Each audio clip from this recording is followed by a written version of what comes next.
Om Shanti. Pita Shree PrajaPita Brahma Baba's Life History, Part 36. Title: The Outreach. The seed had taken root and become a healthy plant. Its once tiny buds had blossomed into flowers. Now the time came in the yajna when from the flowers emerged the fruit, the living spiritual fruit, which was to nourish a starving world. Here is what P.K. Dadi Dhyaniji wrote. By studying the knowledge, humility, love, purity, joy, non-attachment, sympathy, and benevolent feelings would develop naturally in the life of human beings. Baba's children had become the first samples, the proof of who was teaching. The taste of virtue is addictive. Those who met the senior sisters wanted the same victory over the senses in their own lives. Baba's children had transcended the world. They could not be pulled back into it. It was not just the white dress and simple life, but also the mind and body were at peace. No ripple of desire marred the surface of the cool waters within. No dust of lust fell on the mirror. 300 women from different families had risen above the limitation of the flesh, had discarded their conditionings toward femininity, had erased both passion and jealousy from their personalities. They had all relationships with only one. Just as the heat of the sun changes the ocean water into vapor, which then goes high up in the air, taking the form of clouds, then to clash against the mountains and pour out upon the fields, making the earth green and giving sustenance to all creatures. In the same way, Shree Baba, the son of knowledge, who heated the drops of the ocean, the children of the yajna, they had risen as clouds filled with divine power, hovering over Mount Abu. Now they were sending showers over India, a land that had become totally burned out. They brought the sweet rain of peace and happiness and silence. The sisters learned the arts of public speaking, writing, drama. Soon, pamphlets and brochures were being published and distributed on an ever large scale. Letters were also sent to important people. Finally, the world began to notice the existence of this remarkable group of beings. Actually, the writing projects had begun much earlier.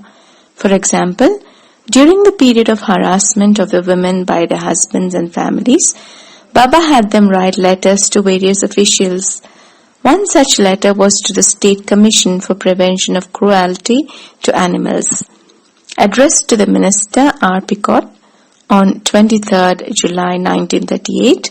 The letter detailed how a young girl of 15 had been locked by her relatives in a room for 4 days and denied food, and that her brother had beaten her cruelly.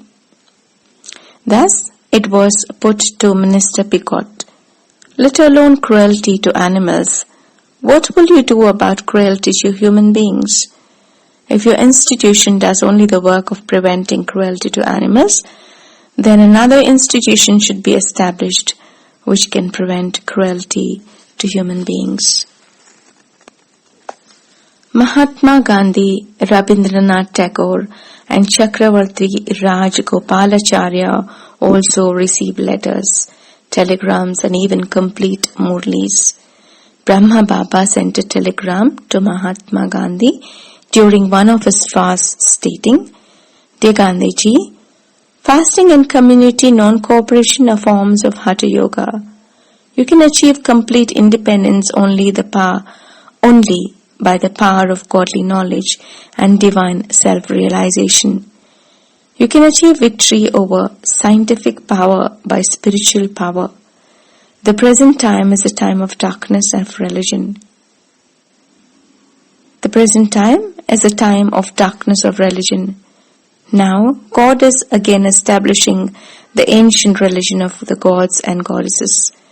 This is the period described in the Mahabharata. Brahma Baba gave the message of the descent of God, the establishment of Satyug, that is the golden age, and the destruction of Kalyug, that is the iron age, to political leaders, scholars, and to common people.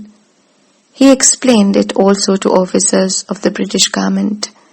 Baba even wrote one letter to Elizabeth, wife of King George of England. In that letter, Shiv Baba's divine message was clearly explained. It read in part as follows. Dear sister, along with this letter, I am sending you a lecture on self-realization. Many men and women here have achieved self-realization and divine vision. They have seen that in the very near future, a great calamity is coming on earth. At that time, only those who will have established themselves in a state of self-consciousness will be able to withstand that destruction and will save themselves. Spiritual power is higher than any scientific or other physical power and is capable of achieving victory over even those powers. During the world war which is coming, great sorrow will overtake those who are not making effort for spiritual realization. Do keep yourself informed about all these things and know that our divine independence is coming in the near future. Against a non-violent army, people are making quite a great row. Dear sister, you must make an effort to attain self-realization and also achieve divine independence from all the world. Thus, Brahma Baba had the message sent around the world. Understand the soul and be pure.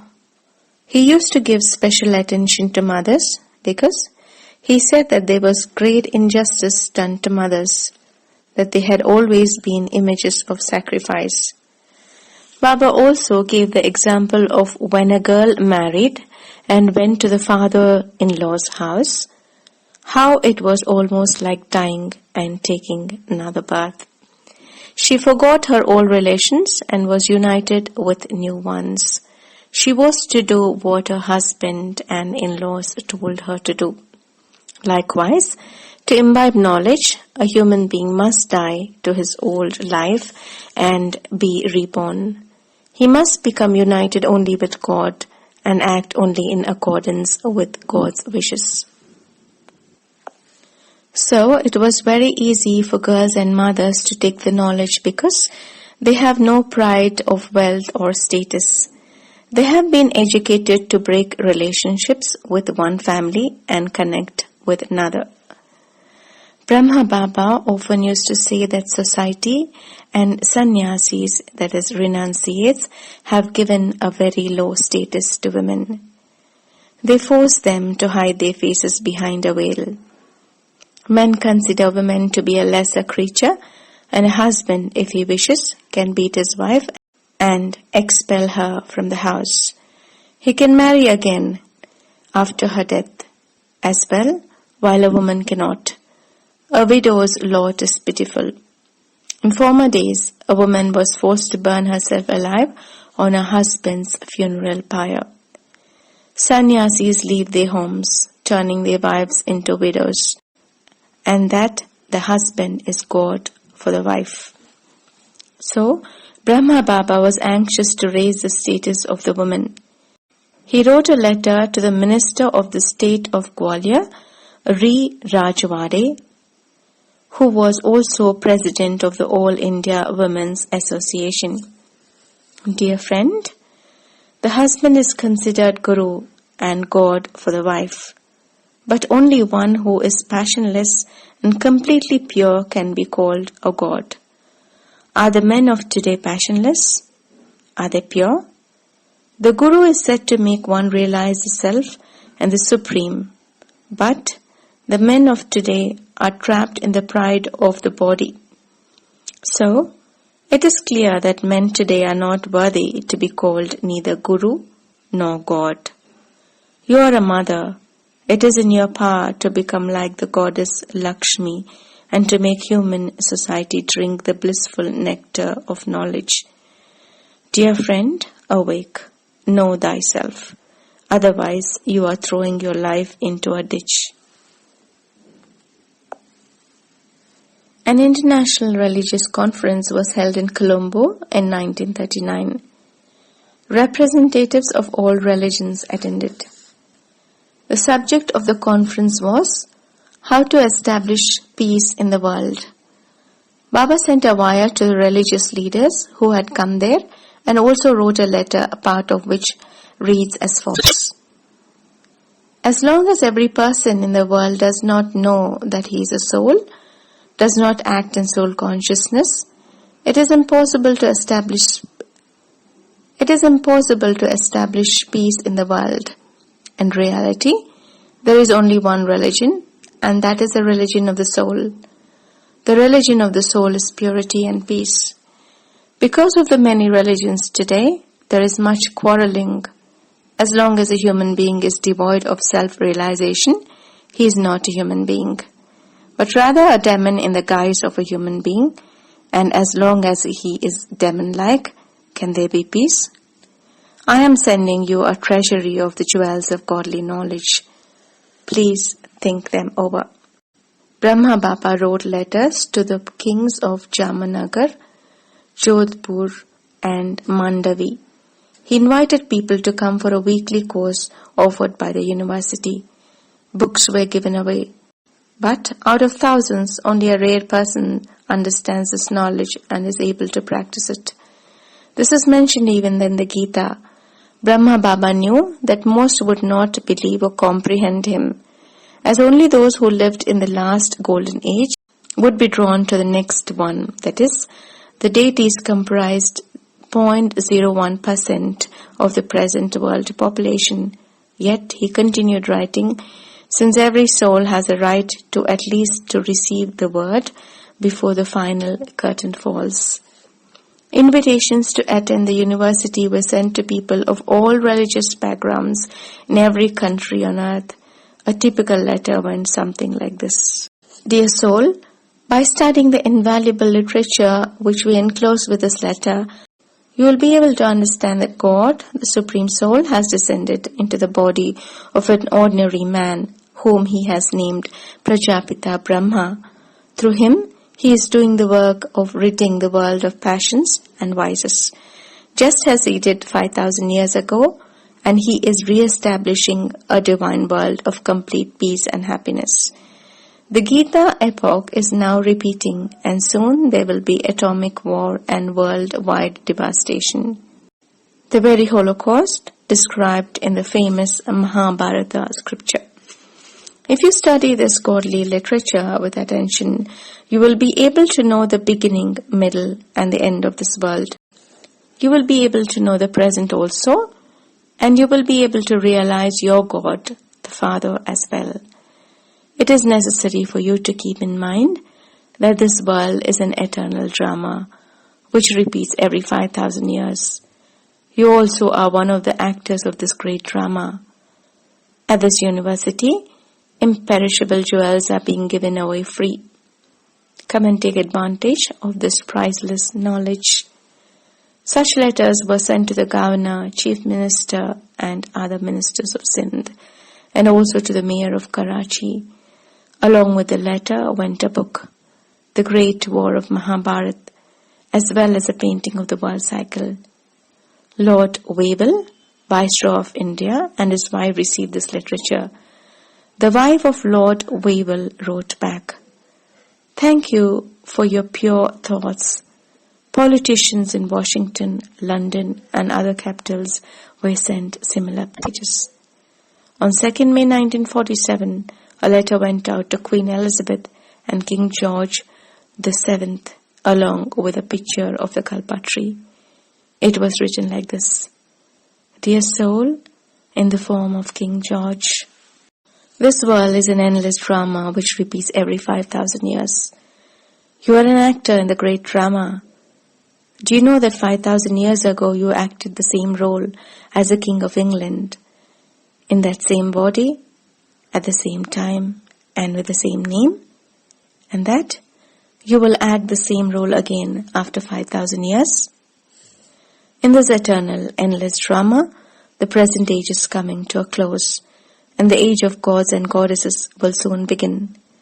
We are now in the confluence period, when a few souls are rising again to their original perfection, while others are falling to their lowest imperfection. Soon, the kingdom of heaven will be established on earth. Perhaps Western countries believe that with the atomic bomb they will be able to conquer the world. But this is a great illusion. The truth is that you invite your own destruction. Following that, the Satya kingdom of the world will be in the hands of Sri Krishna. At the present moment, God has descended in India, but in a secret form. He has borrowed the common human body of Brahma, and they have together recreated the ancient sacrificial fire of knowledge.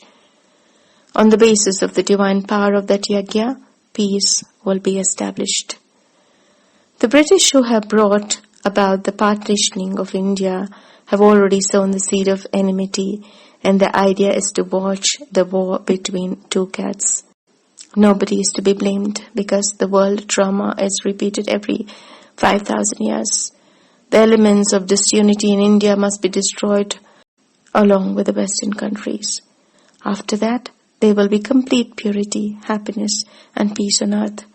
We are sending you some literature in which these secrets are clearly explained. The letter to King George and Queen Elizabeth was written in golden lettering on a golden piece of paper with clear pictures. These letters were very simple and to the point, but the royalty of the Iron Age had no interest in meeting God.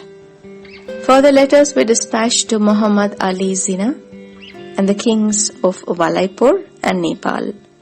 One letter was delivered to President Truman, along with a number of books and an invitation to the university.